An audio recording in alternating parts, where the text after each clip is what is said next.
Massively heavenly, why so many catastrophes? I've seen guys speak to women with this much respect, and I deplore that. My mother is just totally, I grew up, my mother raised me, so I have this much respect for women, and I fight often because of that. And it gives me a lot of friends. I mean, I get a lot of friends, but I get a lot of friends because I have respect for women, ultra respect for women. But then, like I was liking this girl in Tam, and I'm extra nice, you know, extra gentleman. I'm extra just like, oh, you're beautiful and you deserve the best. And she told me I was too nice.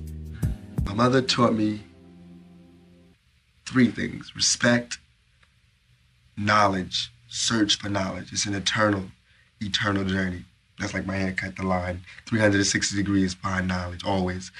And she taught me to not be quiet. If there's something on my mind, speak it. If there was no money and everything depended on your moral standards and the way that you behaved and the way that you treated people, we'd be millionaires. We'd be rich. There should be a drug class. There should be sex education. There should be a class on scams. There should be a class on religious cults. There should be a class on police brutality. There should be a class on apartheid. There should be a class on racism in America. There should be a class on why people are hungry, but they're not. There are classes on gym. I feel like if you can't respect yourself, then you can't respect your race, then you can't respect another's race, then you can't respect, you know, it just has to do with respect, like my mother taught me. So what we're doing is starting the Black Panthers again in Marin City, just getting first teaching pride, and then teaching education, and then we'll see where it goes from there. It's a big question, and no one's better to answer it, and this is staggering. How can Reagan live in the White House, which has a lot of rooms, and there'd be homelessness? And he's talking about helping homelessness. This is what I mean about practicality. All right, if there's someone homeless in Washington, D.C., if there's homelessness, and he has the White House, which has 1,000 rooms, why can't he take some of them people off the street and put them in his White House?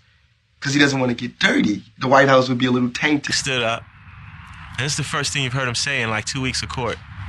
You know, Your Honor, and throughout this entire court case, you haven't looked me or my attorney in the eye once. It's obvious that you're not here in search of justice. So therefore, there's no point in me asking for a lighter sentence. I don't care what you do because you're not respecting us. This is not a court of law as far as I'm concerned. No justice is being served here.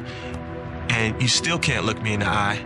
And so I say, do what you want to do. Give me whatever time you want, because I'm not in your hands. I'm in God's hands. There's another police approaching. We now have 4 cars. Sorry, people, they have OJ in the back. We now have 4 cars at the scene, ladies and gentlemen, for this one stop. We have 4 cars. We heard a knock on the door, and I was like, oh, God, the cops are here again. So I go and I open the door. I was like, yes, officer. He said, we've had more complaints. The music is too loud. And so I was like, I'm sorry. I apologize. I didn't want any problems. And here comes Pac over my shoulder, really sarcastic. Oh, what's up, officer? You have problems? The neighbors' rock music is just as loud. You don't give them shit. And I was looking at him like, please don't start any more problems. I keep having problems already, you know, ever since you got here.